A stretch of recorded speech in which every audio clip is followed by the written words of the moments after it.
ना स्पर्श करतात, जेव्हा कृत्तिका तुमची कमर सजवते आणि पुनर्वासू तुमच्या बोटांना मुकुट घालतो, तेव्हा तुम्हाला हे पवित्र व्रत सुरू करावे लागते. तरुण राजाने लक्षपूर्वक ऐकले. त्याचे मन मरुद्यानातील कोरड्या प्रवाशाप्रमाणे शहाणपणाने पीत होते. भीष्माचा आवाज ताऱ्यांच्या तालासह उठला आणि पडला. जेव्हा अनुराग तुमच्या पोटावर प्रकाश टाकतो, जेव्हा विशाखा तुमच्या भाऊंपर्यंत पोहोचतो आणि हस्त तुमच्या हातांना मार्गदर्शन करतो, तेव्हा तुम्हाला आकाशी तालाला शंधावे लागते. ते बोलत असताना युधिष्ठिराला त्याचे हृदय विस्तारत असल्याचे जाणवले. जणू त्याच्या पुढे अस्तित्वाचे जाळे उलगडत आहे. शहाणा योद्धा पुढे म्हणाला, हे व्रत पूर्ण केल्यावर वेदांमध्ये पारंगत असलेल्या ब्राह्मणांना तुपाची भेट द्या. तेव्हाच तुम्हाला ज्ञान मिळेल आणि तुमचे हृदय प्रत्येक आशीर्वादित गुणांनी भरून जाईल. भीष्माचे शब्द वचनाप्रमाणे हवेत टांगले गेले, जणू विश्वाचे सारच या क्षणात निसटले गेले आहे. त्यानंतरच्या शांततेत युधिष्ठिराला त्याच्या आत स्थिरावलेल्या शांततेची भावना जाणवली. त्याला माहित होते की त्याला एक मौल्यवान भेट देण्यात आले आहे, अस्तित्वाच्या लपेल्या सुसंवादांची झलक. जेव्हा तो भीष्माच्या चेहऱ्याकडे पाहत होता, एका गोंधळलेल्या मेळाव्यात राजा युधिष्ठिर त्याचे शहाणे आजोबा भीष्म यांच्याकडे जीवन आणि मृत्यूच्या रहस्याबद्दल मार्गदर्शन मागत गेला. त्या नश्वर प्राण्यांना बांधलेल्या पुनर्जन्माच्या शाश्वत चक्राला समजून घेण्यासाठी राजाचे डोळे तीव्र उत्कंठेने भरले होते. त्याने विचारले, आजोबा, मला त्या उत्कृष्ट नियम जाणून घ्यायचे आहेत, ज्यांचा परिणाम म्हणून नश्वर प्राण्यांना त्यांच्या पुनर्जन्माच्या फेऱ्यामधून प्रवास करावा लागतो. हे राजा, पुरुष कोणत्या वर्तनामुळे उंच स्वर्गात पोहोचण्यात यशस्वी होतात आणि नरकात बुडण्याची ती चाल काय आहे? जेव्हा लाकडाचा तुकडा किंवा पृथ्वीच्या गुठळ्यात ते निष्क्रिय असलेले मृतदेह सोडून लोक दुसऱ्या जगात जातात, तिथे त्यांचे अनुसरण करणारे काय आहेत? भीष्माने जाणीवपूर्वक स्मितहास्य करत आकाशाकडे बोट दाखवले आणि म्हणाला, महान बुद्धिमत्तेचा सुप्रसिद्ध बृहस्पती येतोय. तू त्याच्या धन्य आत्म्याला विचारतोस का? हा विषय एक शाश्वत रहस्य आहे. हे प्रकार समजावून सांगण्यास दुसरे कोणीही सक्षम नाही. बृहस्पतीसारखा कोणीही वक्ता नाही. जणू काही भीष्माच्या शब्दांनी बोलावल्यासारखी बृहस्पती आकाशातून खाली उतरली आणि राजा युधिष्ठिर धृतराष्ट्रासह उपस्थित असलेल्या इतर सर्वांसह योग्य सन्मानाने त्याचे स्वागत करण्यासाठी उभा राहिला. बृहस्पतीची गेलेली पुला हा या ज्ञानी गोष्टीबद्दलच्या आदर आणि सन्मानाचा पुरावा होता. तो जवळ येत असताना त्याचे डोळे ज्ञानाने चमकले आणि त्याचा आवाज मेघगर्जनेसारखा प्रतिध्वनित झाला. राजा युधिष्ठिराने शिकण्याची आतुरतेने बृहस्पतीला विचारले, हे प्रख्यात व्यक्ती, तू सर्व कर्तव्ये आणि सर्व धर्मग्रंथांशी परिचित आहेस. तू मला सांगतोस का खरोखर नश्वर प्राण्यांचा मित्र म्हणजे काय? हा पिता किंवा आई किंवा मुलगा किंवा गुरु किंवा नातेवाईक किंवा मित्र म्हणून ओळखले जाणारे लोक आहेत का? बृहस्पतीची प्रतिक्रिया उन्हाळ्याच्या दिवशी सौम्य वाऱ्यासारखी होती. सुखदायक आणि ज्ञानवर्धक. हे राजा एकटेच जन्माला येते आणि एकटेच मरते. एखाद्याला भेसावणाऱ्या अडचणींना एकट्याने पार करता येते आणि जे काही जो त्याच्या अंगावर पडते ते एकट्यालाच सहन करावे लागते. या कृतीमध्ये खरोखर कोणाचाही साथीदार नसतो. वडील, आई, भाऊ, मुलगा, गुरु, नातेवाईक आणि मित्र मृतदेह लाकडाचा तुकडा किंवा मातीचे ढीग असल्यासारखे सोडून फक्त एक शोक केल्यानंतर सर्व लोक त्यापासून दूर होतात आणि त्यांच्या स्वतःच्या चिंतेकडे वळतात. अशा प्रकारे त्या सर्वांनी सोडून दिलेल्या शरीराच्या मागे केवळ धार्मिकता येते. बृहस्पती बोलत असताना त्याच्या शब्दांनी शहाणपणाची एक रेखाटणी विणली, जी अस्तित्वाच्या स्वरूपाबद्दल सत्य प्रकट करते. म्हणून हे स्पष्ट आहे की धार्मिकता हा एकमेव मित्र आहे आणि सर्वांनी केवळ धार्मिकता शोधली पाहिजे. ऋषीच्या सभेत नीतिमान राजा युधिष्ठिराने ज्ञानी बृहस्पतीला अनिती आणि धार्मिकता या दोन्हींचे परिणाम उभे करण्यास सांगितले. बृहस्पतीने हे स्पष्ट करून सुरुवात केली की जे विकृत मनाने पाप कृत्य करतात ते अंधारात बुडतील आणि शेवटी नरकात जातील. युधिष्ठिराला उत्सुकता लागली आणि त्याने सुटकेचा मार्ग मागितला. बृहस्पतीने सांगितले की पश्चाताप, चिंतक आणि कबुलीबाबाद्वारे पापाच्या परिणामांपासून सुटका मिळू शकते. ज्ञानी ऋषींनी स्पष्ट केले की विद्वान ब्राह्मणांसमोर स्वतःची पापे कबूल करण्याची कृती एखाद्या व्यक्तीला त्यांच्या उल्लंघनांपासून शुद्ध करू शकते. त्यानंतर बृहस्पतीने युधिष्ठिराला या जगात आणि पुढच्या जगात शुभ शेवट प्राप्त करण्याचे रहस्य उघड केले. त्याने यावर जोर दिला की विविध प्रकारची भेटवस्तू देणे विशेषतः अन्नगुण प्राप्त करण्यासाठी आवश्यक आहे. बृहस्पतीच्या मते अन्न हा जीवनाचा श्वास आहे. जो सर्व सजीवांना टिकून ठेवतो आणि विश्वाचा पाया रचतो. ज्ञानी ऋषींनी गाजा रणती देवाचे उदाहरण दिले, ज्याने निस्वार्थपणे अन्न भेटवस्तू देऊन स्वर्गात चढाई केली होती. त्याने यावर जोर दिला की केवळ वाईट आणि आरोग्यदायी अन्नच भिक्षा म्हणून दिले पाहिजे. शक्यतो वैदिक ज्ञान असलेल्या विद्वान ब्राह्मणांना जी व्यक्ती अशा 10,000 ब्राह्मणांना खायला घालते, ती व्यक्ती केवळ त्यांच्या भूतकाळातील दुष्कृत्यांपासून स्वतःला शुद्ध करणार नाही, तर मोठा आनंद देखील प्राप्त करेल. बृहस्पतीने या संदर्भात विविध जातींची विशिष्ट कर्तव्ये समजावून सांगणे सुरू ठेवले. एका क्षत्रियासाठी त्याच्या प्रजेचे रक्षण करणे आणि विद्वान ब्राह्मणांना अन्नाची भेट देणे हे त्याच्या पापांपासून स्वतःला शुद्ध करण्यासाठी आवश्यक आहे. जो वैश्य त्यांच्या उत्पादनांचे 6 भागांमध्ये विभाजन करतो आणि एक भाग भिक्षा म्हणून देतो, त्याला देखील विमोचक प्राप्त होते. शूद्र देखील कठोर परिश्रम करून आणि त्यांच्या श्रमाची फळे भेट म्हणून पात्र ब्राह्मणांना अर्पण करून गुण मिळवू शकतो. असे केल्याने ते संघटित राहतील आणि उच्च स्थिती प्राप्त करतील. जी व्यक्ती कायदेशीर मार्गाने अन्न कमावते आणि आनंदी अंतःकरणाने भेटवस्तू देते, ती व्यक्ती त्याच्या सर्व पापांपासून शुद्ध होईल. अन्नाची भेटवस्तू देणे ही धार्मिकता आणि योग्यता प्राप्त करण्याची गुरुकिल्ली आहे.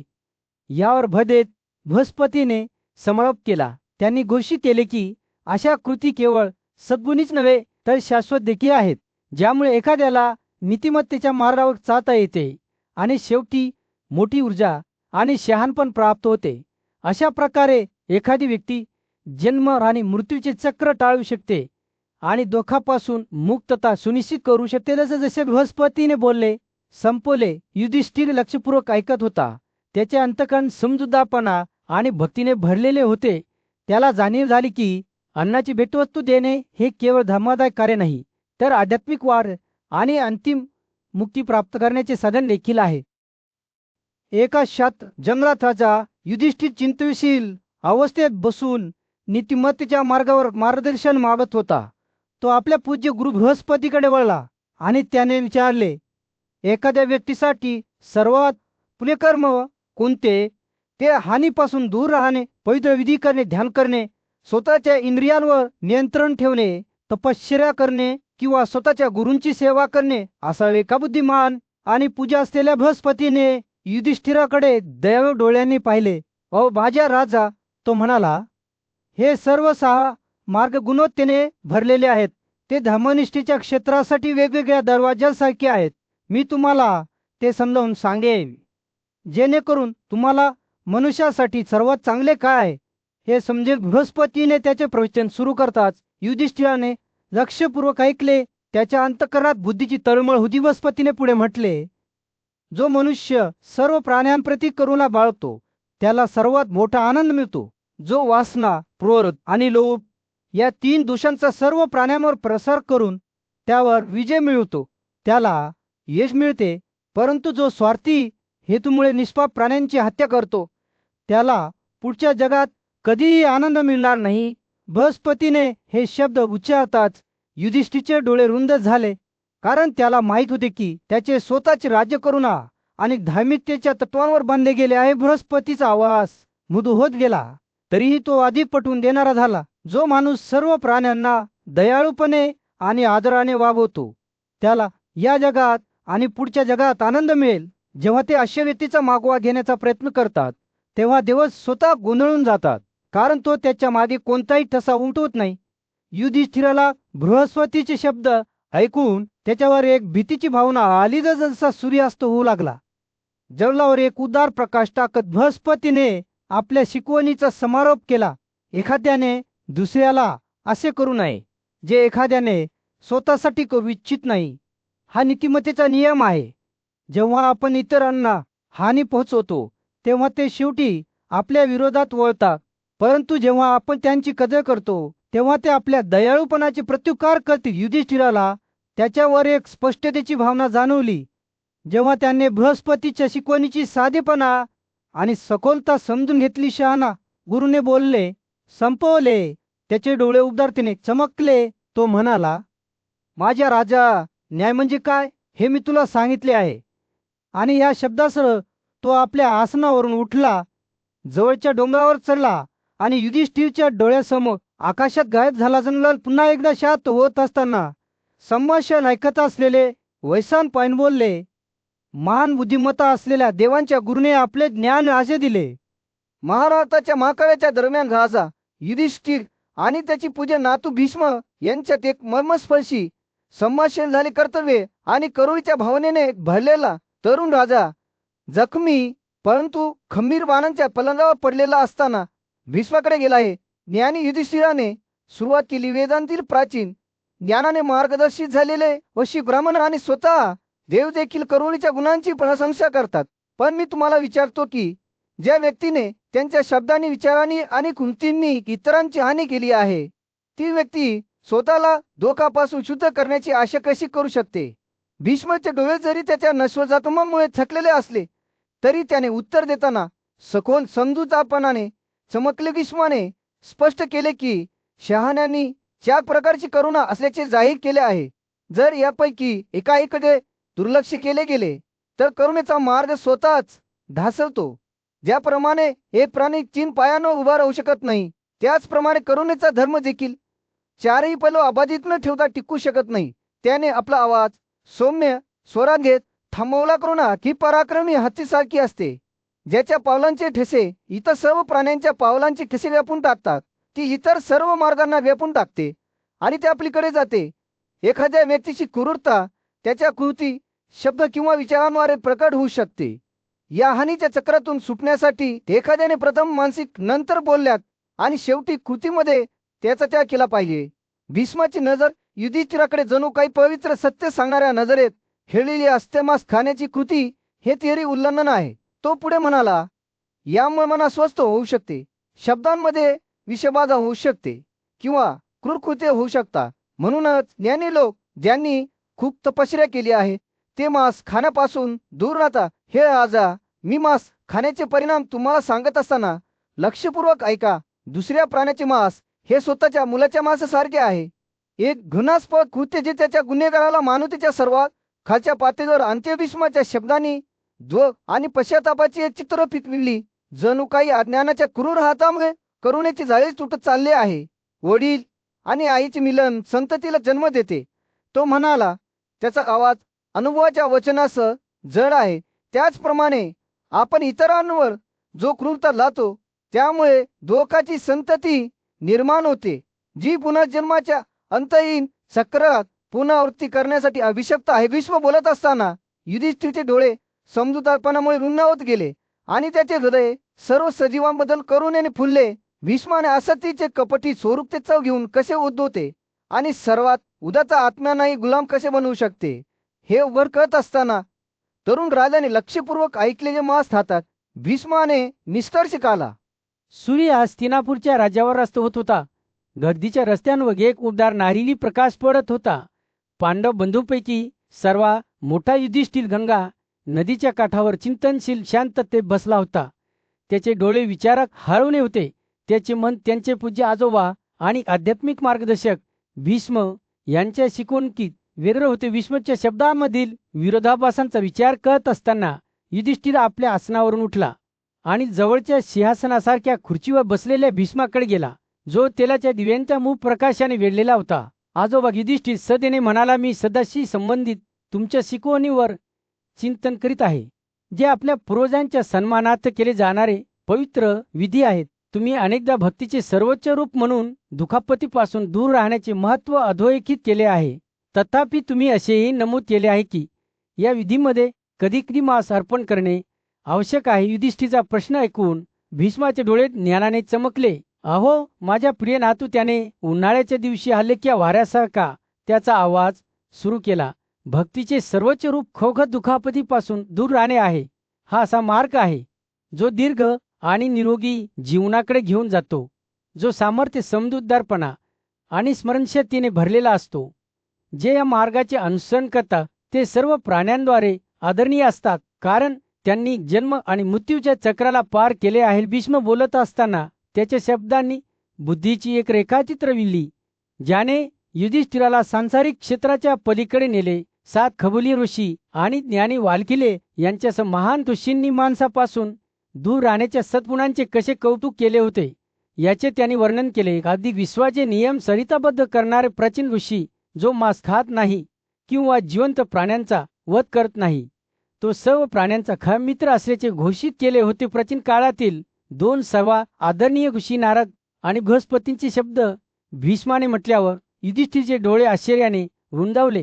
जे इतरांचे मांस खाऊन स्वतःचे शरीर वाढवण्याचा प्रयत्न करतात, अशी भीती भीष्माने व्यक्त केली की या आयुष्यात आपत्ती येते आणि पुढच्या काळात निम्न कुटुंबात त्यांचा पुनर्जन्म होतो. जसे जशी रात्र सरत गेली तसचे तारे एक वरच्या आकाशातील हिऱ्यांसारखे चमकू लागले. युधिष्ठिर भीष्माने केलेल्या 3 प्रकारच्या कत्तलीचे वर्णन लक्षपूर्वक ऐकू लागला.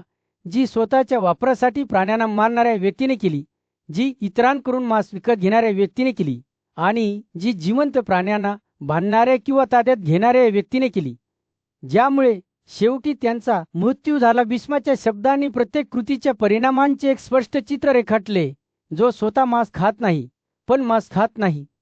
सूर्य हस्तिनापूरच्या राज्यावर अस्त होत होता. गर्दीच्या रस्त्यांवर एक उबदार नाही प्रकाश पडत होता. युधिष्ठिर सर्वात मोठा पांडव राजकुमार त्याच्या सिंहासनावर बसला होता.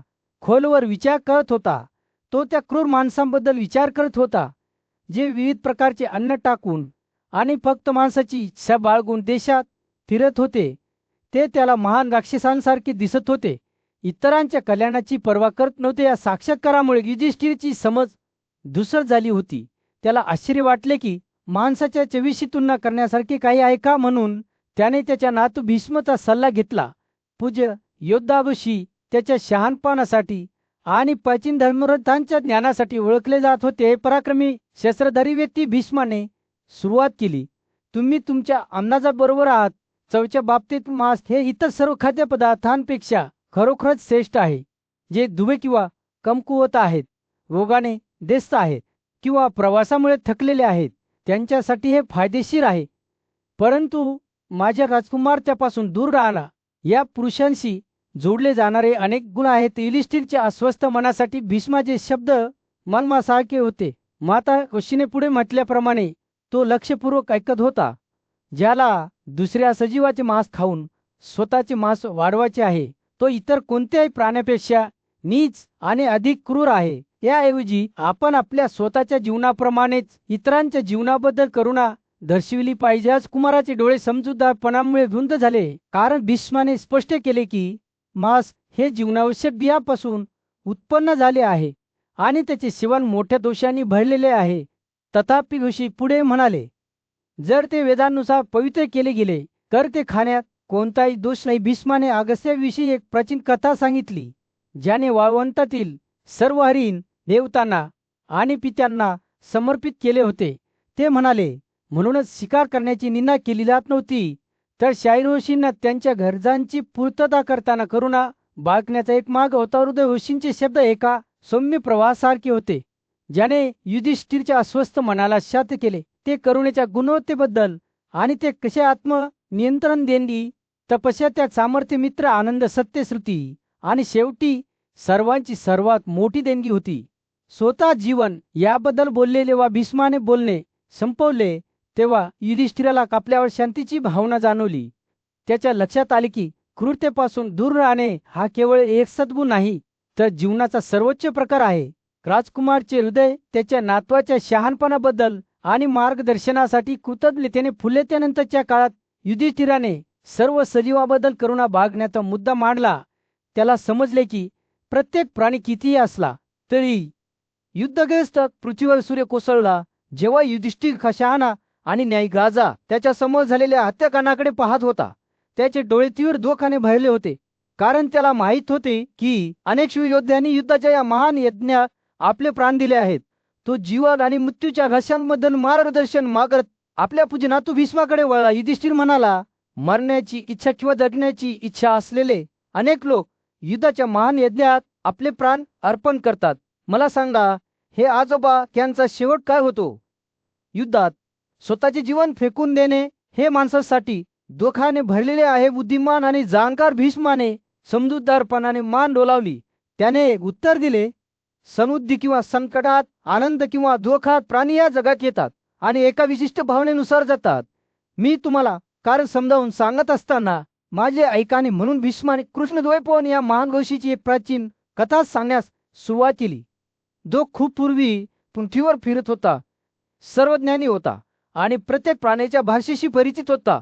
एके दिवशी एका व्यस्त रस्त्यावरून चालत असताना कृष्णावर एक लहान कीड जमिनीवर वेडेपणाने फिरत असल्याचे दिसले. कृष्ण म्हणाला, तू खूप घाबरला असशील आणि खूप राहत असशील असे दिसते. मला सांग, तू कुठे पळत होतास आणि कुठून घाबरला होतास? तो किडा भीतीने थरथरत म्हणाला, त्या मोठ्या गाडीची बडबड ऐकून मी भीतीने भरून गेलो आहे. हे महान बुद्धिमान, त्याची गर्जना तीव्र आहे. तो जवळजवळ आला आहे. आवाज ऐकू येतो. तो मला मारणार नाही का? यासाठीच मी उडत आहे. कृष्ण समजूतदारपणे हसला आणि म्हणाला, हे कीड, तुझा आनंद कुठून असू शकतो? तू अस्तित्वाच्या मध्यवर्ती क्रमाशी संबंधित आहेस. मला वाटते की मृत्यू तुझ्यासाठी आनंदाने भरलेला असेल, पण कीड त्याच्या भीतीमध्ये टिकून राहिला. हे स्पष्ट कर की एक विनम्र प्राणी म्हणून त्याला या जगात राहण्याची सवय होती आणि त्याचे साधे सुख देखील त्याला प्रिय होते. तुम्हीच्या शब्दांनी युधिष्ठिराला त्याच्या पूर्वीच्या आयुष्यात पळत नेले. त्याला ब्राह्मण किंवा गरिबांची पर्वा न करता एक क्रूर आणि दुष्टशूद्र असल्याची आठवण झाली, पण त्याला एक दयाळू कृती देखील आठवली.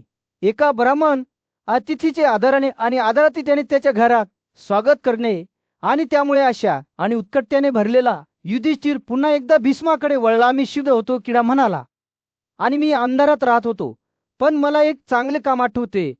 मी माझ्या घरात एका ब्राह्मण पाहुण्याचे स्वागत केले. हे सामर्थ्यवान दयाळूपणे केलेले काम मला पुन्हा आनंद देईल असे तुम्हाला वाटते का? विसुम प्रखर सूर्यप्रकाशात धुळीच्या रस्त्यावर एक किडा पडला होता. त्याचे छोटे शरीर हालचाल करण्यासाठी धडपडत असताना वेदनेने तडफडत होते. पूज्य ऋषी व्यास त्या प्राण्याकडे खाली पाहत सौम्य आवाजात म्हणाले, हे कीड, मी केलेल्या पुण्यकर्मामुळे तू अज्ञानाच्या आहारी जात नाहीस. माझ्या तपश्चर्येने मला तुझ्यासारख्या प्राण्यांना त्यांच्या दोघातून वाचवण्याची शक्ती दिली आहे. त्या कुम्मीनेही तर डोळ्यांनी व्यासाकडे पाहिले, परंतु ऋषींचे शब्द त्यावर ओघळत असताना त्याच्या छोट्याशा मनात काहीतरी हातचाल झाली. व्यास पुढे म्हणाला, तुम्ही तुमच्या मागील जीवनातील वाईट कृत्यांमुळे अस्तित्वाच्या या मध्यवर्ती क्रमाने जन्माला आला आहात. परंतु जर तुम्हाला धार्मिकता आणि योग्यता प्राप्त करायची असेल तर तरीही तुम्ही ते करू शकता. त्या कुम्मीची नजर व्यासाच्या नजरेत अडकली आणि क्षणागा त्याच्या डोळ्यात समजूतदारपणाची एक चमक चमकली. व्यसने कर्माची कार्य समजावून सांगितली. या जीवनातील कृती एखाद्याचे भवितव्य कसे ठरवतात. देव आणि ऋषी त्यांच्या कृतींचे परिणाम घेतात जसे मानव करतात. तो म्हणाला, जेव्हा तुम्ही पुण्यकर्म करता तेव्हा तुम्ही आनंद मिळवण्याच्या आशेने करता आणि अशा प्रयत्नांमुळेच तुम्ही तुमच्या सध्याच्या अवस्थेपासून वर जाऊ शकता. की लक्षपूर्वक ऐकला. त्याचे लहान शरीर वाऱ्याच्या पानासारखे व्यासाच्या शब्दांकडे झुकत होते. व्यास बोलत असताना एक मोठी गाडी रस्त्यावर गरगरत होती.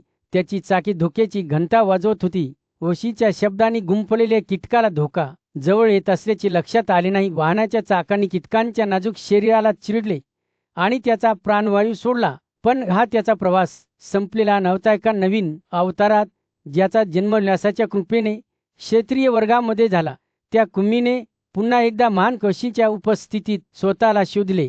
यावेळी त्याने हेजो, इग्वाना, डुक्कर, हरिण, पक्षी आणि इतर अनेक परिवर्तनांमधून गेले होते. शेवटी राजकुमार म्हणून त्याचे सध्याचे रूप धारण करण्यापूर्वी आता क्षत्रियामध्ये रूपांतरित झालेल्या कुम्मीने व्यासाला त्याच्या विविध जीवनाचे वर्णन केले आणि आपल्या प्रवासात त्याला मार्गदर्शन करण्यासाठी ऋषींच्या दयाळूपणाची कबुली दिली. व्यासाने उबदास स्मिताशाने त्याचे डोळे करुणेने चमकताना ऐकले.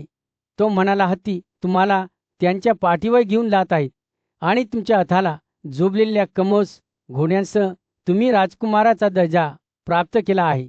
तुमची सर्वांकडून पूजा केली जाते आणि प्रत्येक रात्रीच्या छोट्या छोट्या तासांमध्ये तुमची स्तुती गायली जाते. क्षत्रियाने व्यासच्या सामर्थ्याची कबुली देत आदराने मान झुकवली. व्यास पुन्हा बोलला. त्याचे शब्द शहाणपणाने ओसंडून वाहत होते.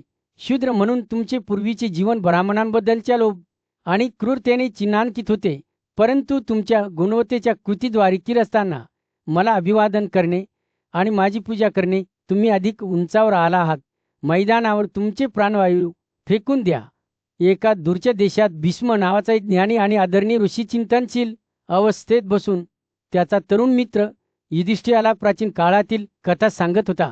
तो एका नम्र कुमीबद्दल बोलू लागला, ज्याने एकेकाळी अंधा आणि अज्ञानाचे जीवन जगले होते, परंतु त्याचे आमूलाग्र परिवर्तन झाले होते. भीष्म म्हणाला, या कुमीने एक दीन प्राणी म्हणून आपला दर्जा गमावला होता आणि प्रचंड ऊर्जा आणि सामर्थ्याचा क्षत्रिय म्हणून जन्म घेतला होता.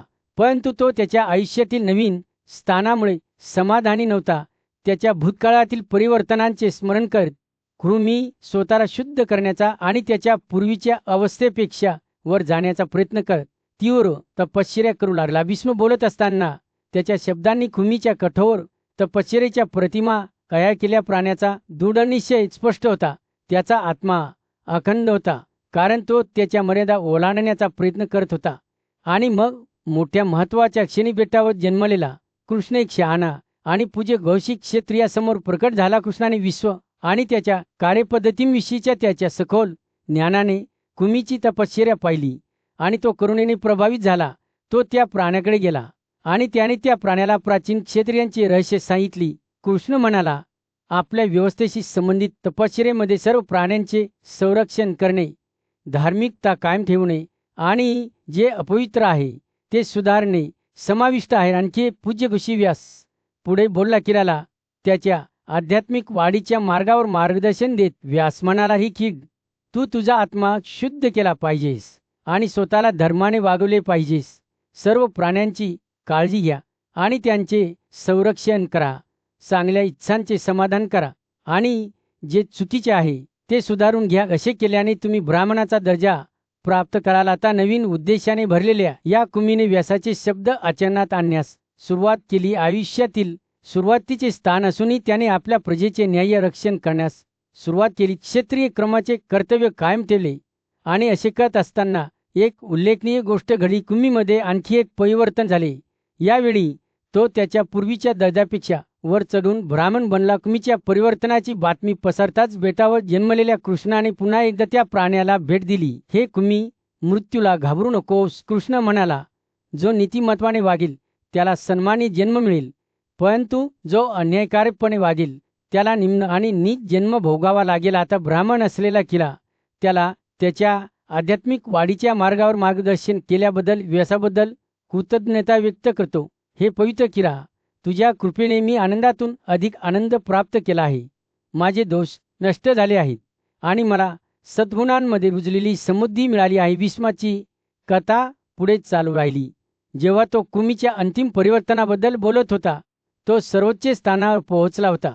एका भव्य सभेदरम्यान पांडव बंधूंपैकी सर्वात मोठा युधिष्ठिर आपल्या पूज्य नातू भीष्मकडे वळला आणि त्याने विचारले, ज्ञान, तपश्चर्या आणि दिनज्ञानपैकी कोणता श्रेष्ठ आहे? हे थोर, मला तुझी बुद्धी हवी आहे. बेटावर जन्मलेल्या कृष्णाच्या प्रवासातील एक प्राचीन कथा सांगण्यास सुरुवात करत असताना भीष्माचे डोळे चमकले. जेव्हा कृष्ण संपूर्ण जगात भटकत होता तेव्हा तो वाराणसी या पवित्र शहरात पोहोचला, जिथे त्याला मुनीच्या वंशात जन्मलेल्या मैत्रेय या ऋषींची भेट झाली.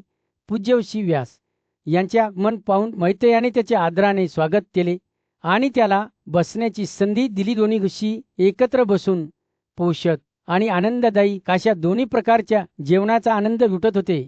प्रत्येक दंशाचा आस्वाद घेताना कृष्णाचे हास्य हवेत प्रतिध्वनित होत होते आणि मैत्रेयाने त्याला त्याच्या आनंदामागचे कारण समजावून सांगण्यास सांगितले.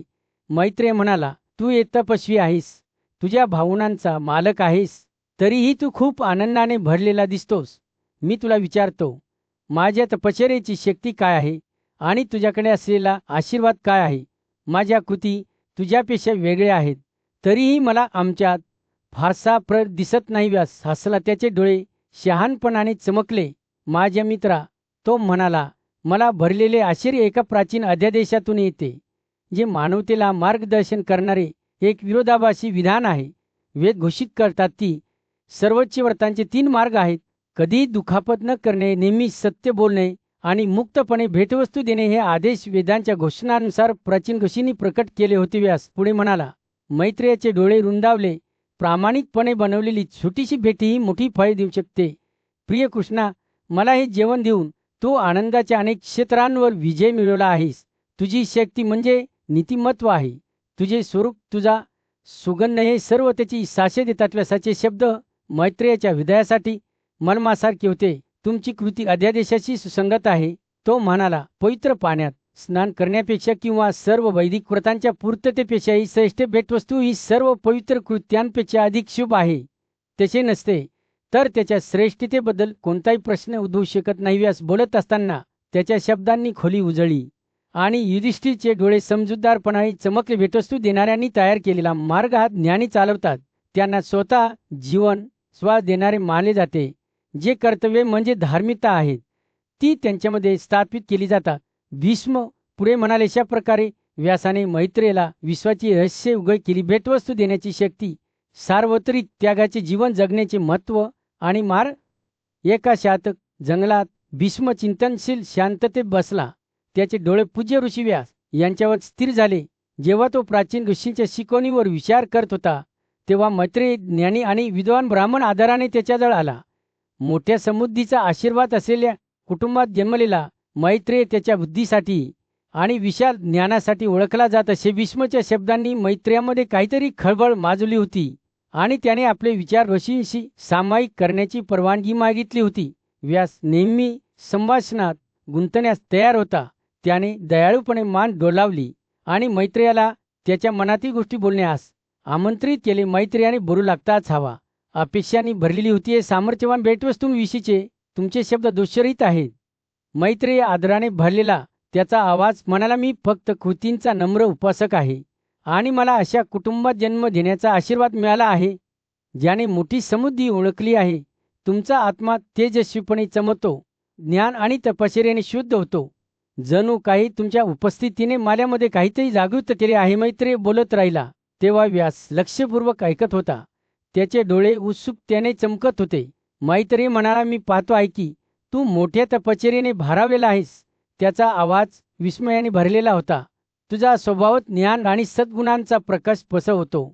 मला विश्वास आहे की तुझ्या कृपेमुळेच मला भेटवस्तूंची मूल्ये समजण्यास मदत झाली आहे. तपश्चर्येचे महत्त्व, वेदांचे ज्ञान आणि शुद्ध वंशातील जन्म याबद्दल बोलताना मैत्रेयीचे शब्द एका सौम्य प्रवाहासारखे वाहत होते.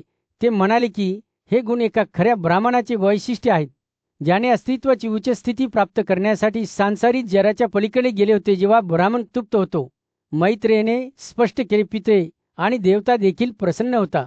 ब्राह्मणाशिवाय सर्व अंधार होईल, कारण ते ज्ञानाचे पालक आणि परंपरेचे पालन करते आहेत. तेच आहेत जे धार्मिकता आणि अन्याय, सत्य आणि असत्य यात फरक करतात. मैत्रेय बोलत असताना त्याच्या शब्दांनी समजूतदारपणाचे एक रेखाचित्र विले ज्यामुळे व्यक्तींना एकत्र बांधणाऱ्या नातेसंबंधांचे गुंतागुंतीचे जाळे उघड झाले. महान शिक्षण असलेल्या ब्राह्मणाला भेटवस्तू कशा मोठ्या गुणवत्तेची कापणी करू शकतात हे त्यांनी स्पष्ट केले, कारण अशी व्यक्ती केवळ प्राप्त करताच नाही तर विकासासाठी उत्प्रेरक देखील असते. मैत्रेय म्हणाला, अज्ञानी ब्राह्मण तो जे खातो ते त्याचे खरे महत्त्व न समजता भेट म्हणून अर्पण केलेले अन्न खाऊन नष्ट करतो. दुसरीकडे ज्या ब्राह्मणाकडे ज्ञान आणि सद्गुण आहेत तो खात असलेल्या अन्नाचा गुलाम बनतो आणि त्याचे रूपांतर काहीतरी मोठे करतो. अशा प्रकारे मैत्रेयीच्या शब्दांनी भेटवस्तू आणि अर्पणांच्या जगात खेळणाऱ्या सूक्ष्म गतिशीलतेवर प्रकाश टाकला. तो देणारा आणि स्वीकारणारा यांच्यातील परस्परावलंबनाबद्दल दोन्ही पक्ष कसे समान होते याबद्दल बोला. पूज्य भीष्म ज्ञानी मैत्रेयासमोर बसला. त्याचे डोळे सखोल समजुतीने चमकले. नशिबाने त्याने सुरुवात केली, तुमच्याकडे असे ज्ञान आहे जे खरोखरच उल्लेखनीय आहे. जगाच्या कार्याबद्दलचे तुमचे आकलन ही वरून मिळालेली देणगी आहे आणि देवतांच्या दयाळूपणामुळे तुम्हाला अशी अंतर्दृष्टी लाभली आहे. भीष्माचे शब्द उन्हाळ्याच्या दिवशी सौम्य वाऱ्यासारखे होते. शांत आणि शांत करणारे ते सखोल शहाणपणाने बोलले, जे प्रत्येक वाक्यात स्पष्ट होते. जे सद्गुणी आहेत ते पुढे म्हणाले, सर्व धार्मिक गुणांची प्रशंसा करा. हे तुमचे वैयक्तिक सौंदर्य किंवा तारुण्य नाही ज्याने तुम्हाला ही समज दिली आहे, तर देवाची कृपा आहे. जेव्हा भीष्म बोलत होते तेव्हा त्यांच्या शब्दांनी मैत्रेयाला उबदार कंबरप्रमाणे झाकून टाकणारी सत्याची चित्रफित दिली होती. तपश्चर्या आणि वैदिक विद्येच्या सद्गुणांचे त्यांनी कौतुक केले आणि ते कसे ज्ञान प्राप्त करू शकतात आणि सर्वोच्च फळे मिळवू शकतात हे स्पष्ट केले. तपश्चर्या पवित्र आहेत असे त्यांनी घोषित केले आणि त्याद्वारे एखादी व्यक्ती आपली पापे आणि वाईट प्रवृत्ती नष्ट करू शकते. तपश्चर्याच्या सामर्थ्याबद्दल बोलताना भीष्माचा आवाज उत्कटतेने उठला. जे काही साध्य करणे कठीण आहे, जे जिंकणे कठीण आहे, जे मिळवणे कठीण आहे आणि जे ओलांडणे कठीण आहे, हे सर्व तपश्चर्याच्या मदतीने साध्य केले जाऊ शकते. त्याचे शब्द एका शक्तिशाली नदीसारखे होते जी सौम्य आणि अविचल अशा दोन्ही शक्तीने वाहत होती. भीष्म बोलत असताना मैत्रेय लक्षपूर्वक ऐकत होता. त्याचे डोळे प्रत्येक शब्दात पिऊ घालत होते. त्याला माहित होते की तो एका महान ऋषींच्या उपस्थितीत आहे, ज्याने पवित्र शास्त्रांचा अभ्यास करण्यात आणि प्राचीन कलांचा अभ्यास करण्यात अनेक वर्षे घालवली आहेत. भीष्म म्हणाला, ज्याला सर्व ज्ञान आणि खरी दृष्टी आहे, तो कोणत्याही प्रकारच्या तपस्वीच्या बरोबरीचा आहे. भीष्माचे शब्द आशीर्वादासारखे होते, ज्यामुळे मैत्रेयामध्ये शांती आणि समाधानाची भावना निर्माण झाली. त्याने भेटवस्तू देण्याचे महत्त्व सांगितले. हे कार्य या जीवनात आणि पुढच्या आयुष्यात आनंद कसा आणू शकते हे स्पष्ट केले. जे भेटवस्तू देतात त्यांना पुढे समृद्धी मिळते, त्याने घोषित केले, आणि ते सर्वत्र सन्मानित होतात. ते भेटवस्तू देणाऱ्याचा सन्मान करतात. जेव्हा भीष्माने बोलणे संपवले तेव्हा मैत्रेय आपल्या आसनावरून उठला आणि आपल्या सुप्रसिद्ध पाहुण्याभोवती फिरला. त्याने आदराने आपले हात जोडले आणि आपले डोके भीष्माला झुकून म्हटले, हे पवित्र, तुम्हालाही आशीर्वाद मिळो. दोन्ही ऋषी एका क्षणासाठी एकत्र बसले. त्यांचे डोळे शब्दांच्या पलीकडे असलेल्या सखोल समजुतीत बंद झाले की भीष्म निघून जाण्यासाठी उभा राहिला. त्याचा चेहरा शांततेने चमकला. मी काय बोलू ते लक्षात ठेवा. त्याने मैत्रेयाला सूचना केली, मग तुम्हाला बरेच फायदे मिळू शकतील. आणि त्या शेवटच्या शब्दासह पूज्य भीष्म निघून गेला. एका भरे सभेत पांडव बंधूंपैकी सर्वात मोठा युधिष्ठिर आपल्या पूज्य नातू भीष्माकडे एक ज्वलंत प्रश्न घेऊन गेला. आजी, तो म्हणाला, मला सत्पुनी आणि शुद्ध महिलांच्या अनुकरणीय वर्तनाबद्दल जाणून घ्यायचे आहे.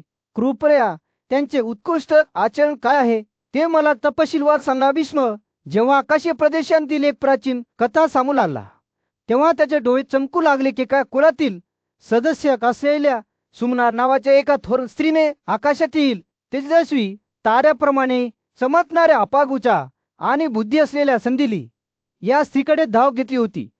सुमना संदिलीला विचारू लागली, सर्व पापांपासून मुक्त होऊन तू हा उदात्त दर्जा कोणत्या मार्गाने प्राप्त केला आहेस? तू स्वतःच्या आतील प्रकाशाने विरोधात येणाऱ्या ज्वालाप्रमाणे प्रज्वलित होतास. तुझी पांढरी वस्त्रे निष्कलंक आहेत आणि तू आरामात दिसतेस. तुझ्या आकाशीय रथावर बसली आहेस. सुमनाच्या प्रश्नाला उत्तर देताना संदिलीच्या सौम्य स्मिताने सभेला प्रकाशमय केले. ती म्हणाली, मी केवळ तपश्चर्या किंवा भेटवस्तूंद्वारे आनंदाचे हे क्षेत्र प्राप्त केलेले नाही. ती म्हणाली, मी पिवळे झगे किंवा झाडाचे कपडे घातले नाहीत. मी मुंडन केले नाही किंवा कुलूप लावले नाही. पुढे जाण्यापूर्वी ती एका क्षणासाठी थांबली. माझे वर्तन देवपित्री आणि ब्राह्मण यांच्या भक्तीच्या तत्वांवर मार्गदर्शित होते. मी नेहमीच माझ्या सासऱ्या आणि सासरचे आदराने आणि काळजीने सेवा केली. संदिलीचे शब्द नदीसारखे वाहू लागले, कारण तिने तिच्या दैनंदिन दिनचर्येचे वर्णन केले. मी कधी माझ्या पतीबद्दल वाईट बोललो नाही किंवा मोठ्याने हसलो नाही. ती म्हणाली, मी कधीही रसे उघड केली नाही किंवा इतरांना कोणतीही हानी केली नाही. जेव्हा माझा पती त्याच्या प्रवासातून परत येईल तेव्हा मी त्याला बसण्याची जागा देईल आणि आदराने त्याची पूजा करेन. तिने विनम्रता आणि आज्ञापालन करण्याच्या महत्त्वावर जोर दिला. असे म्हणत, मी माझ्या पतीला माहीत नसलेले अन्न कधी खाल्ले नाही किंवा तो दूर असताना दागिने घातले नाहीत. संदिली बोलत असताना तिचे डोळे रात्रीच्या आकाशातील ताऱ्यांसारखे समोरताना दिसत होते. माझ्या पतीच्या अनुपस्थितीत ती म्हणाली, मी घरीच होते. त्याच्या कल्याणासाठी आणि समृद्धीसाठी शुभकृत्यांमध्ये गुंतले होते. मी कधी कुलिरियम किंवा दागिने वापरले नाहीत. मी स्वतःला व्यवस्थित धुतले नाही किंवा माळा आणि अंगमेकर घातल्या नाहीत. ती पुढे म्हणाली, जेव्हा माझे पती झोपतात तेव्हा मी त्याच्याजवळ झोपेतही आनंदाने बसतो. संदिलीने तिची कथा संपवताना सुमनाने लक्षपूर्वक ऐकले. ती म्हणाली, कळतराचा हा मार्ग स्वर्गात सन्मान आणि आनंद मिळवण्याची गुरुकिल्ली आहे. अगदी दिव्य अरुंधतीप्रमाणे संदिलीने बोलले. संपवल्यानंतर युधिष्ठिर आणि ऐकणाऱ्या सर्वांसाठी एक सखोल संदेश मागे सोडून ती नजरेतून नाहीशी झाली. आपले कथन संपवताना भीष्माच्या आवाजाने सौम्य सूर घेतला, हे पांडूच्या पुत्रा, तो म्हणाला, जो ही कथा वाचतो, एका घनदार जंगलात आपल्या वक्तृत्व आणि बुद्धिमत्तेसाठी प्रसिद्ध असलेल्या एका ब्राह्मणाने स्वतःला एका राक्षसाचे ताब्यात घेतलेले पाहिले. भीषण परिस्थिती असूनही अविचल असलेल्या ब्राह्मणाने सुटकेचे साधन म्हणून तलजोडीचा वापर करण्याचा संकल्प केला. ब्राह्मणाच्या शांत वर्तनामुळे प्रभावित होऊन राक्षस त्याच्या स्वतःच्या फिकळ आणि दुबळे दिसण्यामागील कारणाबद्दल आदराने विचारू लागला. ब्राह्मणाने थोड्या वेळासाठी या प्रश्नावर चिंतन करून आपले विचार मांडण्यास सुरुवात केली. तुम्ही फिकळ आणि दुबळे आहात, तो म्हणाला, कारण तुम्ही तुमच्या निवासस्थानापासून दूर असलेल्या ठिकाणी राहता, अपरिचित प्रदेशात फिरत आहात आणि मित्र आणि नातेवाईकांच्या संवादापासून वंचित आहात. तुम्हाला प्रचंड समृद्धी मिळते, तरीही ती आदर आणि स्तुतीसह परत दिली जात नाही. ब्राह्मण बोलत राहिला. त्याचे शब्द शहाणपणाने आणि करुणेने झिरपत होते. त्याने स्पष्ट केले की राक्षसाचे फिकट स्वरूप हे त्याच्या स्वतःच्या गुणवत्तेकडे इतरांनी दुर्लक्ष केल्याचा परिणाम होता. ज्यांनी त्याऐवजी सद्गुण आणि ज्ञानाची कमतरता असलेल्यांचा सन्मान केला. राक्षसाच्या उच्च मनामुळे ते उपजीविकेच्या उपलब्ध साधनांकडे कसे दुर्लक्ष करू लागले आणि दुसऱ्याच्या श्रेष्ठ बुद्धिमत्तेने ते कसे फसवले गेले. हे ब्राह्मणाने अधोरे की ते ब्राह्मण बोलत असताना त्याने राक्षसाच्या जीवनातील विविध पैलूंना स्पर्श केला. या जगातील दोराबद्दलच्या त्याच्या दुःखापासून ते शहाणपणाची कमतरता असलेल्या इतरांकडून त्याची थट्टा करण्यापर्यंत त्याने निदर्शनास आणून दिले की राक्षस जगाच्या मार्गांमध्ये पांगत होता आणि त्याला रहस्यांची सखोल समज होती. तरीही त्याचे कौतुक केले गेले नाही. ब्राह्मणाच्या शब्दांनी राक्षसाच्या जीवनाचे एक दुःख आणि उत्कंठ असलेले चित्र रेखाटले. त्याचे स्वतःचे गुण असूनही राक्षसाकडे इतर लोक दुर्लक्ष करतात आणि त्याला कमी लेखतात. तर असे वाटले ब्राह्मणाचे भाषण राक्षसाच्या आत्म्यासाठी मर्मासारखे होते, ज्यामुळे त्याची वेदना शांत होते आणि त्याचे आत्मे उंचावले. ब्राह्मणाच्या शब्दांनी प्रेरित होऊन राक्षसाचे वर्तन बदलले. तो स्वतःला एका नवीन प्रकाशात पाहू लागला, ज्याचा गैरसमज झाला होता आणि ज्याकडे दुर्लक्ष केले गेले होते. कृतज्ञतेने राक्षसाने ब्राह्मणाची पूजा केली, त्याला मित्र बनवले आणि त्याला संपत्ती दिली. राक्षसाने ब्राह्मणाला त्याच्या तावडीतून मुक्त केले, त्याला गिळंकृत न करता मुक्त केले. ब्राह्मण निघून जात असताना त्याच्या शब्दांनी त्रसलेल्या राक्षसाला सांत्वन मिळाले आहे, हे जाणून तो समाधानाच्या भावनेने भरून गेला. या दोन प्राण्यांमधील भेटीने समेक अनेक करुणेच्या सामर्थ्याचा पुरावा म्हणून काम केले, जे हे दर्शवते की समजूतदारपणा आणि सहानुभूतीद्वारे सहवाग अशक्य मैत्री देखील कशी तयार केली जाऊ शकते. राजा युधिष्ठिर एक प्रसिद्ध सम्राट आणि पांडवापैकी एक याच्या दरबारात वैशंपायन नावाच्या एका महाऋषीने प्राचीन रहस्य आणि पवित्र ज्ञान कथन करण्यास सुरुवात केली. राजाने त्याचे आजोबा भीष्म यांना धार्मिकता आणि कर्तव्याचे मार्ग स्पष्ट करण्यास, तसेच विविध परिस्थितीमध्ये देण्यासाठी सर्वोत्तम भेटवस्तू देण्यास सांगितले होते. भीष्माने आदर आणि विनम्रतेने देवाच्या समजुतीच्या पलीकडे असलेल्या पवित्र कर्तव्याबद्दल राजाला सांगितले. मृत्यूचा देव यम याने स्वतःच्या तपश्चर्या आणि योग ध्यानाद्वारे हे ज्ञान कसे प्राप्त केले हे त्याने स्पष्ट केले. भीष्माने वर्णन केले की ते मद्यपान करणारे गणिका आणि प्रादेशिक प्रमुखांसारख्या काही व्यक्तींना त्यांच्या गुणवत्तेनुसार एकमेकांच्या बरोबरीने कसे मानले जाऊ शकते. तथापि एक महान गाजा हा या एकत्रित व्यक्तींच्या निम्म्या समतुल्य असल्याचे म्हटले जात असे. म्हणून अशा लोकांकडून भेटवस्तू स्वीकारणे हे राजांसाठी किंवा नीतिमत्तेचा शोध घेणाऱ्यांसाठी योग्य नव्हते. त्याऐवजी त्यांनी पवित्र विज्ञानावर लक्ष केंद्रित केले पाहिजे, ज्यात 3 आवश्यक पैलू आहेत: धर्म, संपत्ती आणि आनंद. यापैकी संपत्ती आणि आनंद नैसर्गिकरित्या आकर्षक होते, परंतु एखाद्याने धर्माचे स्पष्टीकरण ऐकण्यावर लक्ष केंद्रित केले पाहिजे, कारण त्याचे प्रचंड फायदे आहेत. भीष्माने आपल्या पूर्वजांच्या सन्मानार्थ केले जाणारे श्राद्ध या विधीचे महत्त्व सांगून आपले स्पष्टीकरण चालू ठेवले. त्याने राजाला सांगितले की ज्यांनी या विषयांवरील धर्मग्रंथ ऐकले आणि त्यांचे पालन केले, त्यांना स्वतः पराक्रमी नारायणाप्रमाणे पवित्र आणि पापहित मानले जाईल. भेटवस्तू पवित्र पाण्यात स्नान आणि यज्ञ याद्वारे मिळवलेले गुण पाहुण्यांना आदराने वागवण्याच्या कृतीद्वारे मागे टाकले गेले. भीष्माने त्याचे स्पष्टीकरण संपवल्यानंतर इंद्राच्या दरबारात एक दिव्य संदेशवाहक प्रकट झाला, परंतु तो अदृश्य राहिला. त्याने विचारले की श्राद्ध करणाऱ्यांना किंवा त्या दरम्यान जेवत असलेल्यांना लैंगिक संबंध ठेवण्यास का मनाई आहे. तसेच या विधीमध्ये 3 तांदळाचे गोळे स्वतंत्रपणे अर्पण करण्याचे महत्त्व. पूर्वेकडे बसलेल्या पित्याने दूताने विचारलेल्या प्रश्नाचे कौतुक केले आणि श्राद्धातील रहस्य समजावून सांगायला सुरुवात केली. त्यांनी त्याला सांगितले की ज्या दिवशी त्याने श्राद्ध केले त्याच दिवशीच एखादा माणूस लैंगिक संबंधात गुंतला असेल किंवा त्या दरम्यान खाल्ला असेल तर त्याच्या पित्यांना त्यांचा वाटा मिळविण्यासाठी संपूर्ण महिना प्रतीक्षा करावी लागेल. श्राद्ध अर्पण केलेल्या तांदळाच्या गोळ्यांबाबत त्यांनी स्पष्ट केले की पहिला चेंडू पाण्यात फेकला गेला पाहिजे, दुसरा एका पत्नीला खाण्यासाठी दिला गेला पाहिजे आणि तिसरा जळत्या अग्नीत टाकला गेला पाहिजे. हा अध्यादेश स्वतः देव पाळत असत आणि ज्यांनी तो पाळला ते त्यांच्या पित्यांना प्रसन्न करत आणि त्यांच्या संततीची समृद्धी सुनिश्चित करत असत. आकाशीय संदेशला त्याने तांदळाच्या गोळ्यांबद्दल आणखी प्रश्न विचारले. ते आपापल्या गंतव्यस्थानावर कसे पोहोचले आणि अशा प्रकारे विल्हेवाट लावल्यानंतर त्यांनी काय साध्य केले याची चौकशी केली. पित्यांनी उत्तर दिले की केवळ मार्कंडेय पित्यांना समर्पित एक अमर ब्राह्मण यांना त्याची माहिती होती. प्राचीन ज्ञानाच्या पवित्र दालनामध्ये पूज्य ऋषी भीष्म आपल्या स्वतःसमोर उभे राहून परोपकारी भगवान विष्णूचे कालातीत शब्द सांगत होते. देवांचा पराक्रमी राजा इंद्राने विष्णूला एक प्रश्न विचारला होता की कोणत्या कृतीमुळे त्याला आनंद आणि समाधान मिळेल. विष्णूची प्रतिक्रिया उन्हाळ्याच्या दिवशी सौम्य वाऱ्यासारखी सुखदायक आणि ज्ञानवर्धक होती.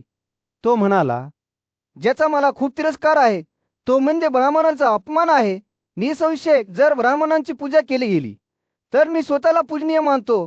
त्याने भर दिला की श्रेष्ठ ब्राह्मणांना आदराने अभिवादन केले पाहिजे आणि पाहुणचाराने पोषित केले पाहिजे.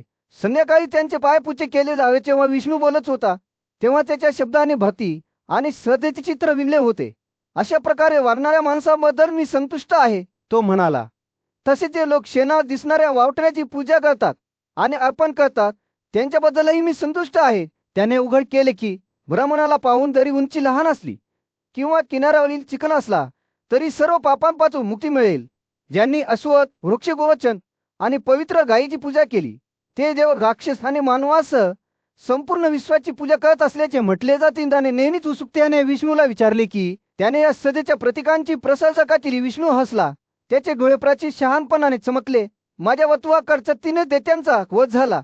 तो म्हणाला, माझ्या 2 पायांनी जग झाकले गेले होते. डुकराचे रूप भीत धरून मी हिरण्यकश्याला ठार मारले. उठच्या रूपात मी आला, वल्लीवर विजय मिळवला. ज्यांनी या रूपाची पूजा केली त्यांना कधी गैरसोय होणार नाही. जेव्हा भीष्माने त्याची कथा पुढे चालू ठेवली तेव्हा विष्णूच्या शब्दांना सखोल अर्थ प्राप्त झाला. त्याने उभे केले की ज्यांनी ब्रह्मचर्य पद्धतीचे नेतृत्व करणाऱ्या ब्राह्मणाला आदरातिथ्य केले आणि त्याला खायला दिल्यानंतर जे काही उरले ते खाल्ले ते अमरत्वाचे अमृत असलेले अमृत खात असल्याचे मानले गेले. जे सकाळच्या गोधुळीला सूर्याकडे तोंड करून उभे राहिले त्यांना सर्व पवित्र नद्यांमध्ये स्नान करण्याचे गुण मिळाले. पूज्यवशी महादेव भक्तीचे आणखी एक रहस्य सांगताना पुढे बोलला, या सत्यापासून अपरिचित असलेल्या अज्ञानी व्यक्तींना इतर प्राण्यांच्या हातून खूप त्रास होतो. तो म्हणाला, सकाळी लवकर उठवून गाय, दूध, दही, मोहरीचे दाणे आणि प्रेम यांना स्पर्श केल्याने सर्व पापे शुद्ध झाली होतात आणि स्वतः त्यांना अर्पण करताना तांब्याचे भांडे वापरण्याचे महत्त्व सांगितले. उपवास किंवा इतर कोणत्याही प्रकारे व्रतांचे पालन केल्याने ते म्हणाले, कमी समज असलेल्या लोकांना काही मिळत नाही. अर्पण करण्यासाठी, भिक्षा देण्यासाठी आणि स्वीकारण्यासाठी, अर्घ्य अर्पण करण्यासाठी आणि त्यात मिसळलेले पाणी ओतण्यासाठी तांब्याच्या भांड्याचा वापर आवश्यक होता. प्राचीन भारताच्या पवित्र परंपरेत मानव आणि त्यांच्या जीवनावर नियंत्रण ठेवणाऱ्या दैवी शक्तींमधील गुंतागुंतीच्या संबंधांची सखोल समज अस्तित्वात होती. सूर्य तेजस्वी सूर्यदेव म्हणूनही ओळखल्या जाणाऱ्या विभासूने आपल्या अनुयायांना आकाशी पिंडांना अर्पण करण्याचे महत्त्व सांगितले. पौर्णिमेच्या दिवशी विभासूने आपल्या भक्तांना तेजस्वी कक्षासमोर उभे राहून 2 अर्पण करण्याची सूचना केली. 1 तांब्याभर पाणी आणि अक्षत तुपासह तांदळाच्या दाण्यांचे मिश्रण. असे केल्याने ते त्यांच्या पवित्र अग्नीची पूजा करतील, जी अग्निवायू आणि आदित्य या 3 प्रमुख अग्नीचे प्रकटीकरण मानली जात होती. विभासूने एक इशारा दिला की पौर्णिमेच्या दिवशी ज्यांनी हे अर्पण केले नाही ते त्यांना ब्राह्मणीतेचे पाप भोगावे लागेल. जरी त्यांनी मोठे झाड कापले नाही, या विधींकडे दुर्लक्ष करण्याचे परिणाम भयंकर होते. ज्या व्यक्तीने असा गुन्हा केला असेल त्याला त्याच्या पित्यामुळे किंवा पूर्वजांच्या आत्म्यामुळे दूर केले जाईल आणि त्याची वंशावळ अखेरीस नामशेष होईल. अशा प्रकारचे उल्लंघन झाल्यास देवतांनी स्वतः त्यांच्यावर ओतल्या गेलेल्या धुपांना नाकारले. श्री 1 पूज्यवशी यांनी विभासूच्या शिकवणुकीत भर घातली आणि हे उघड केले की ज्या घरांमध्ये अराजकता होती, खाण्यापिण्याची भांडी विखुरलेली होती, महिलांना मारहाण केली जात होती आणि पवित्र वस्तू अपवित्र केल्या जात होत्या, त्या दैवी आशीर्वादास पात्र नव्हत्या. देवता आणि पितरी अशा ठिकाणांचा त्याग करतील ज्यामुळे रहिवाशांना त्यांच्या स्वतःच्या दुष्कृत्यांचे परिणाम भोगावे लागतील. एक शहाणा आणि दयाळू ऋषी अन्निरास यांनी आणखी एक रहस्य सांगितले. जे लोक हातात स्वर्च वनस्पतीची मुळे धरून उजळणारा दिवा घेऊन संपूर्ण वर्षभर करंजक झाडाखाली उभे राहिले त्यांच्या संततीला समृद्धीचा आशीर्वाद मिळेल. या विधीमध्ये सौभाग्य आणण्याची आणि एखाद्याची वंशावळ चालू ठेवण्याची शक्ती असल्याचे मानले जात होते. आणखी एक पूज्य ऋषी गार्गी आणि पाहुण्यांना सन्मानाने वागवण्याच्या महत्त्वावर भर दिला. त्यांनी सल्ला दिला की त्यांच्या पाहुण्यांच्या सन्मानार्थ दिवे पेटवले पाहिजेत आणि त्यांच्या वास्तव्यादरम्यान सर्व प्रकारचे मांस किंवा अन्न टाळले पाहिजे. गायी किंवा ब्राह्मणांना दुखापत करणे हा गंभीर गुन्हा मानला गेला. आणि गार्ग्याने कशा कृत्यांविरुद्ध इशारा दिल्या व्यतिरिक्त गार्ग्याने उघड केले की देवतांनी स्त्रियांना त्यांच्या अशुद्ध स्थितीत किंवा कुष्ठरोगी मातांच्या पोटी जन्मलेल्या स्त्रियांना पाहिल्यास काही प्रसंगी नैवेद्य स्वीकारत नाहीत. अशा व्यक्तींच्या पित्या 13 वर्षे नाराज राहतील हे भाग्य टाळण्यासाठी ब्राह्मणांना आमंत्रित केले पाहिजे आणि श्राद्ध करताना त्यांना आशीर्वाद दिले पाहिजेत. बुद्धी आणि अंतर्दृष्टीसाठी ओळखले जाणारे गोशी धौम्य यांनी घरात अशुभ वस्तूंच्या उपस्थितीबद्दल इशारा दिला. तुटलेली भांडी, बेरेस्टेड कोंबड्या, कुत्रे आणि घरांमध्ये वाढलेली झाडे हे सर्व दुष्ट आत्म्यांचे आश्रयस्थान असल्याचे मानले जात होते. त्यांनी इशारा दिला एका शांत आणि शांत वातावरणात सौम्य वारा असलेल्या वायूने गोष्टींच्या मेळाव्याला मानवतेला आनंद देणाऱ्या कर्तव्यांविषयीचे सखोल सत्य सांगण्यास सुरुवात केली. उदास स्मितहास्याने त्याने काही उल्लंघने आणि त्यांची मूळ कारणे उघड करताना त्यांना लक्षपूर्वक ऐकण्यासाठी आमंत्रित केले. सूर्य जेव्हा सभेला आपले उष्ण किरण देतो तेव्हा वायूचे शब्द सौम्य वाऱ्यावर वाहू लागतात.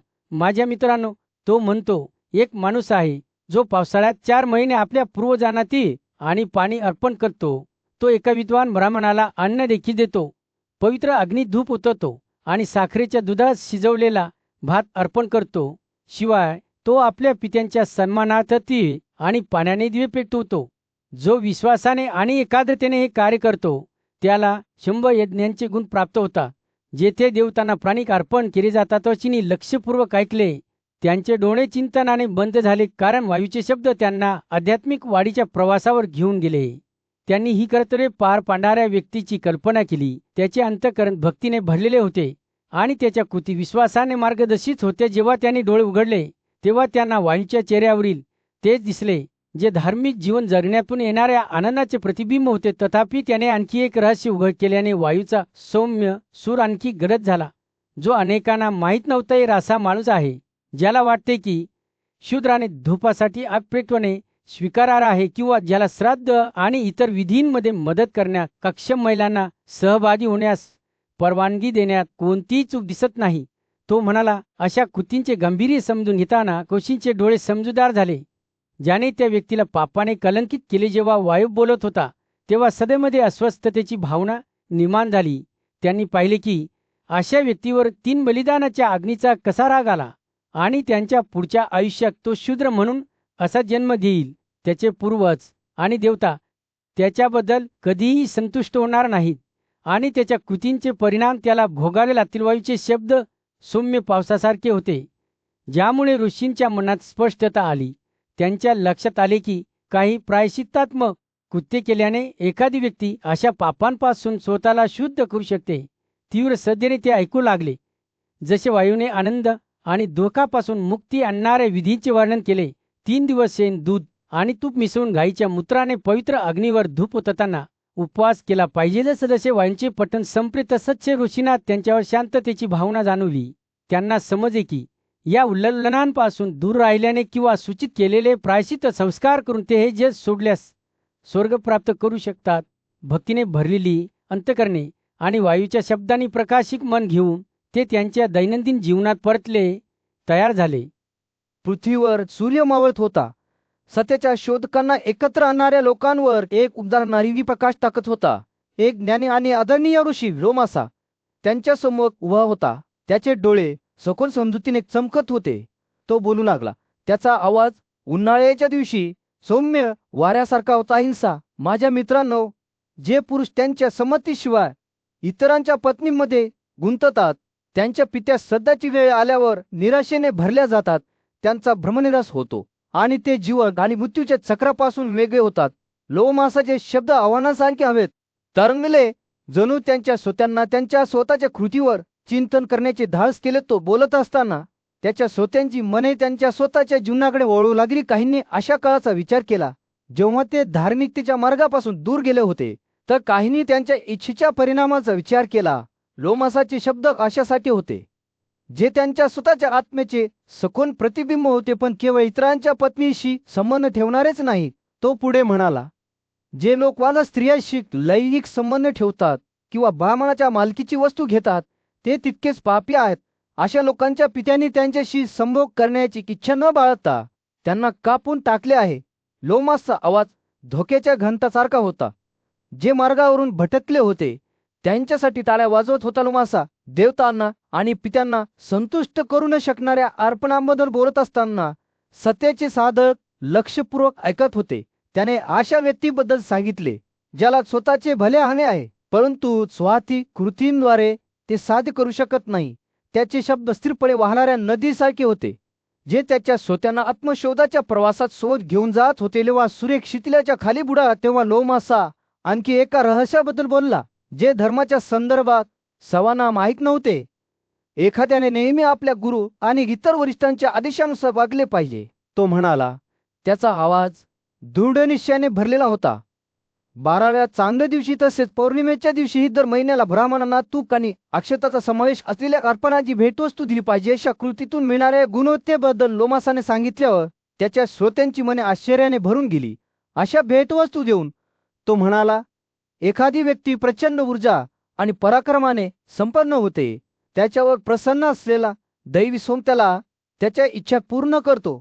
त्याचे शब्द वचनासारखे होते. ज्यांनी या मार्गाचे अनुसरण केले त्यांना बक्षीस मिळेल. याची हमी रात्र जसजशी घोर होत गेली तसंच लोमासाने त्याच्या पायास आणखी एका कर्तव्याबद्दल सांगितले, जे मोठ्या गुणवत्तेचे उत्पादक होते. कालीच्या या युगात तो म्हणाला, हे कर्तव्य जर केले तर माणसांना खूप आनंद मिळतो. त्याने पहाटे उठून स्नान करून स्वतःला शुद्ध करणाऱ्या पांढऱ्या वस्त्रे परिधान करणाऱ्या माणसाबद्दल सांगितले. देवता आणि पित्यांच्या क्षेत्रात वशिष्ठाची पत्नी अरुंधती हिचा सल्ला घेण्यासाठी प्रतिष्ठित गोशी आणि देवतांची एक सभा जमली होती. तपस्वी गुणवत्तेचा आदर्श आणि आपल्या सुप्रसिद्ध पतीच्या सद्गुणांचे मूर्त स्वरूप म्हणून तिची प्रतिष्ठा संपूर्ण देशात प्रसिद्ध होती. सभेने त्यांचे लक्ष अरुंधतीवर केंद्रित केले तेव्हा त्यांनी तिला कर्तव्य आणि धर्माच्या रहस्याबद्दलचे तिचे ज्ञान सामायिक करण्यास सांगितले. विनम्रतेने आणि कृतज्ञतेने तिने त्यांची विनंती स्वीकारली, असे म्हणत की या उच्च बाबीबद्दलचे तिचे आकलन काही प्रमाणात त्यांच्या स्वतःच्या आध्यात्मिक पाठपुराव्यासाठी विचार करण्यामुळे होते. अरुंधतीने हे समजावून सांगण्यास सुरुवात केली की शाश्वत कर्तव्याचे आणि त्यांच्या संबंधित गुणवत्तेचे ज्ञान केवळ श्रद्धा किंवा शुद्ध अंतकरण असलेल्यांना दिले पाहिजे. ज्यांनी श्रद्धा गमावली होती, अभिमानाने ग्रासले होते, ब्राह्मणाच्यासाठी दोषी होते किंवा इतर घृणास्पद कृत्ये केली होती, अशा व्यक्तीशी हे ज्ञान सामायिक न करण्याचा इशारा तिने दिला. दर आणि आदराने अरुंधतीने नंतर मानवजातीला अपार आनंद देणारा गुप्त विधी प्रकट केला. तिच्या शिकवणुकीनुसार जर एखाद्याने पहाटेच्या वेळी गायीचे शिंगे कुशगवताच्या पाण्याने आणि पट्ट्यांनी धुतले आणि ते पाणी स्वतःच्या डोक्यावर पडू दिले तर त्यांनी तिने जगातील सर्व पवित्र पाण्यात स्नान केले असे मानले जाईल. अरुंधतीच्या शब्दांनी सभागृहाचे मन हेलावले आणि उपस्थित सर्वांनी तिच्या शहाणपणाचे कौतुक केले. ब्राह्मण आणि यमाचे आशीर्वाद तिला देण्यात आले. ब्राह्मणाने तिला वरदान दिले की तिची तपस्या सतत वाढेल. यमानेही तिच्या भाषणाची प्रशंसा केली आणि म्हटले की हे उत्कृष्ट आणि महाकशी आणि श्रद्धाळू लोकांकडून ऐकण्यास योग्य आहे. सभा विविध कर्तव्यांच्या गुणवत्तेवर चर्चा करत असताना चित्रगुप्ताचा आवाज ऐकला गेला. त्याने इतरांबद्दल दयाळूपणे वागण्याचे महत्त्व सांगितले. त्याने पिण्यासाठी पाणी, अन्नावर पेटवण्यासाठी दिव्याच्या छत्र्या आणि योग्य संस्कारासह कपिला गायीचे महत्त्व यावर जोर दिला. विशेषतः त्याने जोर देऊन सांगितले की पुष्कळात वेदांशी परिचित असलेल्या ब्राह्मणाला कपिला गाय भेट दिल्याने सर्वात गंभीर पापे देखील शुद्ध होऊ शकतात. चित्रगुप्ताच्या शब्दांनी सभा खूप प्रभावित झाली आणि स्वतः सूर्य इतका प्रेरित झाला की त्याचे केस टोकाला उभे राहिले. त्याने उपस्थित सर्वांना मोठ्या वैभवासाने संबोधित केले असे म्हणत की ज्यांनी उच्च आत्म्याच्या ब्राह्मणांना ही भेटवस्तू दिली आहे ते सर्व प्रकारच्या भीतीपासून मुक्त होतील.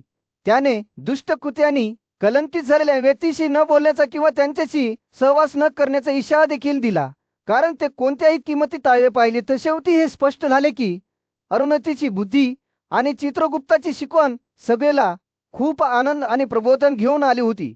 देव आणि पित्रे नवी हेतूने निघून गेले.